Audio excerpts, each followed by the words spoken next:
प्यारे छात्रों, नागरिक शास्त्र विषय में अध्याय अंतर्राष्ट्रीय संगठन के अंतर्गत कुछ लघुत्तरीय प्रश्नों के विषय में चर्चा करेंगे आज हम। पहला प्रश्न है, विश्व शांति बनाए रखने में संयुक्त राष्ट्र संघ की भूमिका का मूल्यांकन।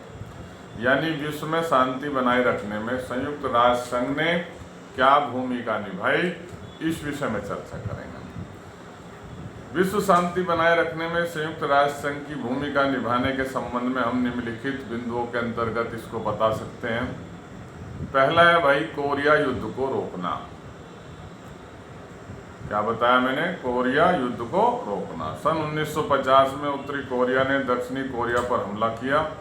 संयुक्त राष्ट्र संघ ने इस युद्ध को रोकने के लिए 16 देशों के सैन्य बलों को कोरिया में प्रतिरोध के लिए भेजा। इस सेना की सहायता से संयुक्त राष्ट्र संघ ने दोनों देशों में युद्ध की समाप्ति कराई। दूसरा कार्य, स्वेज नहर संकट। मिस्र ने जुलाई 1965 में स्वेज नहर के राष्ट्रीयकरण की घोषणा की। इसके विरोध में इंग्लैंड, फ्रांस तथा इजराइल ने मिस्र पर हमला कर दिया। इस युद्ध को रुकवाने के लिए संयुक्त राष्ट्र संघ ने प्रयास किए और लास्ट में वो अपने प्रयासों में सफल रहा। तीसरा है खाड़ी युद्ध। सन 1991 में खाड़ी युद्ध के प्रारंभ होने के बाद संयुक्त राष्ट्र संघ ने अपनी बैठक बुलाई तथा वहां शांति स्थापित करने के लिए प्रस्ताव पारित किया। इस प्रकार खाड़ी युद्ध रुकवाने में भी संयुक्त राष्ट्र संघ की बहुत ही महत्वपूर्ण भूमिका रही। चौथा है निशस्त्रीकरण। संयुक्त राष्ट्र संघ ने निशस्त्रीकरण को लागू करने तथा विध्वंसक यानी विनाशकारी परमाणु हथियारों पर रोक लगाने हेतु समय समय पर अनेक सम्मेलन आयोजित किए तथा उनके संबंध में प्रस्ताव पारित किए। तो ये थी भाई विश्व शांति बनाए रखने में संयुक्त राष्ट्र संघ की भूमिका। समझ में आ गई होगी आपको। इसी तरीके के एक प्रश्न की ओर हम चर्चा करेंगे, संयुक्त राष्ट्र संघ की सफलताएं। क्या क्या सफलताएं हैं भाई संयुक्त राष्ट्र संघ की, उनका हम उल्लेख करेंगे। तो संयुक्त राष्ट्र संघ की सफलताओं का उल्लेख करने के लिए हम निम्नलिखित बिंदुओं का प्रयोग करेंगे भाई। पहला है शांति एवं सुरक्षा की स्थापना करना।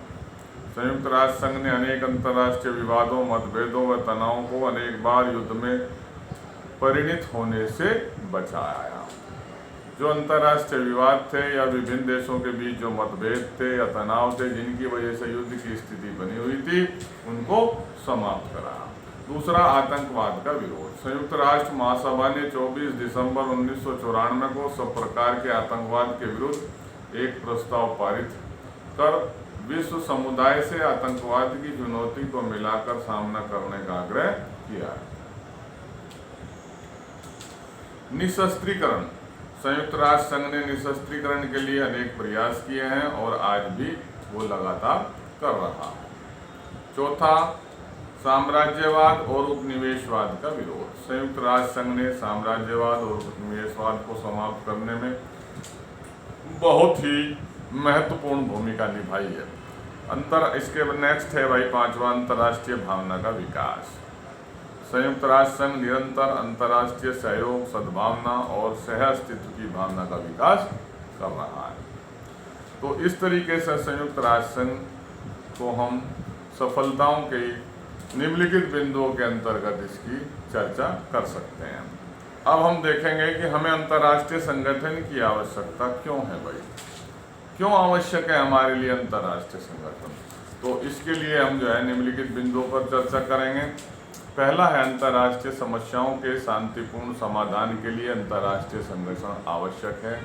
जब दो या दो से अधिक देशों के बीच उपजे हुए विवाद का शांतिपूर्ण समाधान बातचीत द्वारा भी हो सकता है और बातचीत के माध्यम से ऐसे विवादों को बिना युद्ध के हल करने की दृष्टि से अंतर्राष्ट्रीय संगठनों की महत्वपूर्ण भूमिका होती है और ऐसे संगठन समस्याओं के शांतिपूर्ण समाधान के सदस्य देशों की सहायता से करते हैं।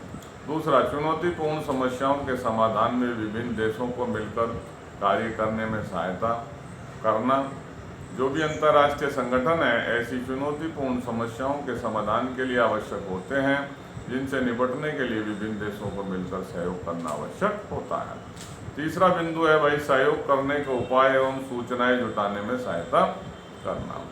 एक अंतर्राष्ट्रीय संगठन नियमों एवं नौकरशाही की एक रूपरेखा दे सकता है ताकि सदस्यों को यह विश्वास हो कि आने वाली लागत में सभी की समुचित साझेदारी होगी या भागीदारी होगी, लाभ का बंटवारा न्यायोचित होगा और कोई सदस्य उस समझौते में शामिल हो जाता है तो वह इस समझौते के नियम व शर्तों का पालन करेगा।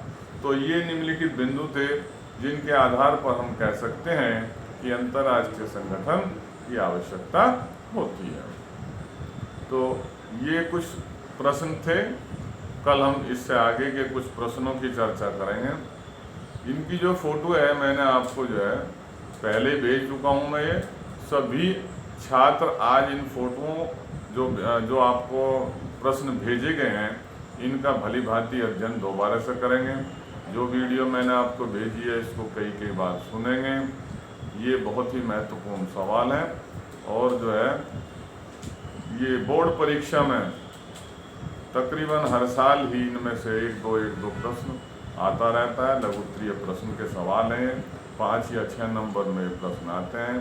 तो सभी छात्र साथ के साथ इन प्रश्नों को का अध्ययन करते चलें, अपनी कॉपी में नोट करते चलें।